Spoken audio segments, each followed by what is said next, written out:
How you Hi, doing, Gig? I'm doing well. How are you doing, Nick? Doing well. Thank you. Great, great, great. Yeah, I saw this film out at a film festival. It's such a funny and mesmerizing thriller. I do have to say, but congratulations for doing this film, What You Wish For. Thank you. I appreciate it. So let's hear it from you. Is what initially drew you to this project? Yeah, I love the script. I thought Nicholas Tomney he wrote a great thriller. It's got kind of an old school Hitchcock vibe that I really liked. It also kind of reminded me of Talented Mr. Ripley, a little bit of The Menu. That movie kind of evoked that a little bit, which I love. I love that movie, The Menu. And yeah, no, I related to the Ryan character a lot. Um, and uh, and then I found out they were filming in Colombia, so that was the icing on the cake, you know. So so I know you played so many great characters in so many films and other projects. But how did you get into the mindset of Ryan for especially for a thriller like this?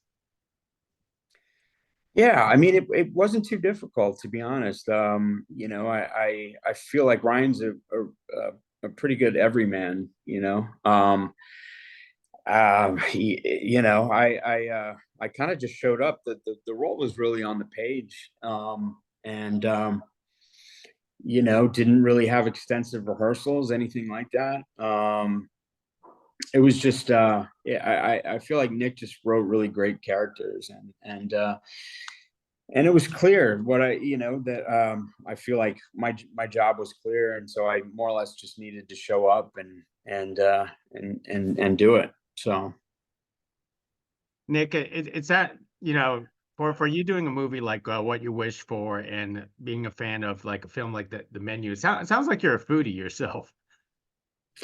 I'm actually not really. Oh, Nicholas Tomney is. He definitely has. I just read another script of his, and he's got food in that one as well. And it seems to be a popular theme these days in general. I love to eat. I will say that. But I'm certainly no chef. But this doing this film actually and this character, I started to learn more about it, and learn more about cooking. And so I would say I have more of an interest now than I did before I did it. so what kind of preparations did you have to do if you weren't a chef before? Yeah. Did they make you take classes beforehand? So I went to this house in the Hollywood Hills, and it was this chef that taught me how to use knives, and we cooked an omelet together, which I had to do in the film. Um, and I didn't end up actually, once on the day, we didn't end up seeing me do it, but he taught me how to do that in case they did see me, and just taught me some basics, taught me some fundamentals. Um, and so that was one day. We were kind of limited with our time, so I didn't have too long to get good at it, but I started, so got some basics down. So did you take any of those lessons to real life? I guess you're now a professional omelet cooker.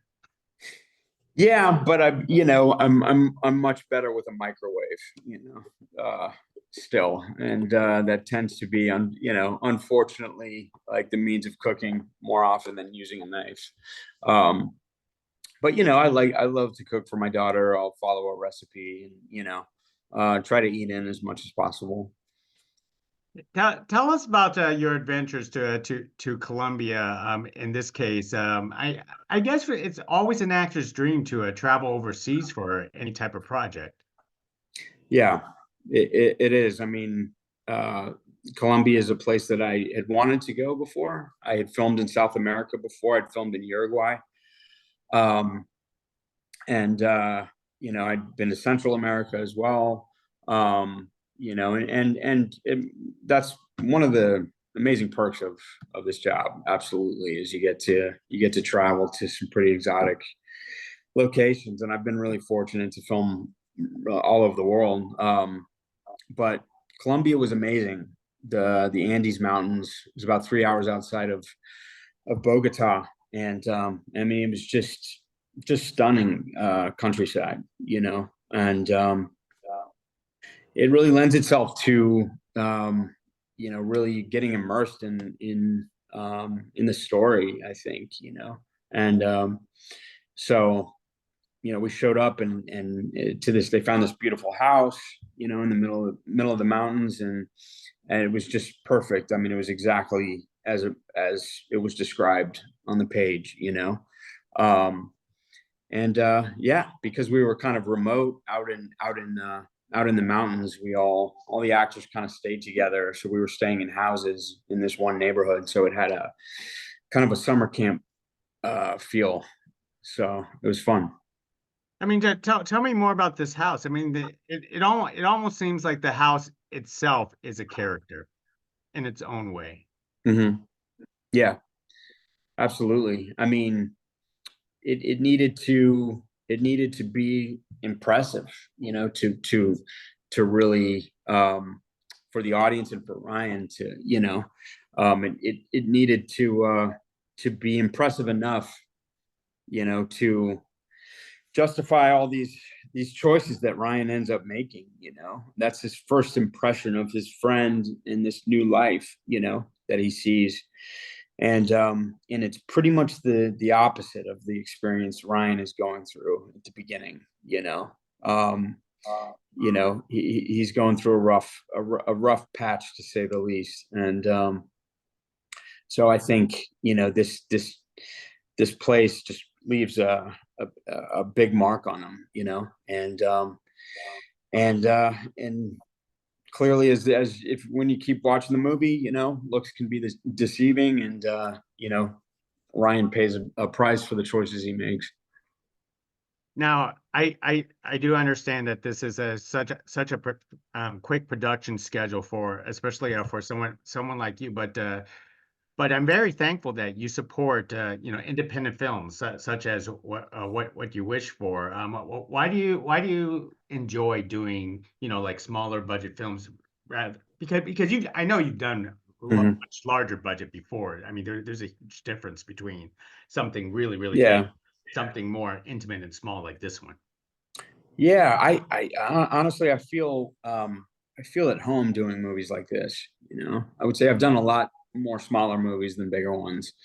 Um, you know, um, but yeah, I mean, these are kind of I've been really fortunate, but these are kind of the stories and the roles that come my way, that I get an opportunity to do.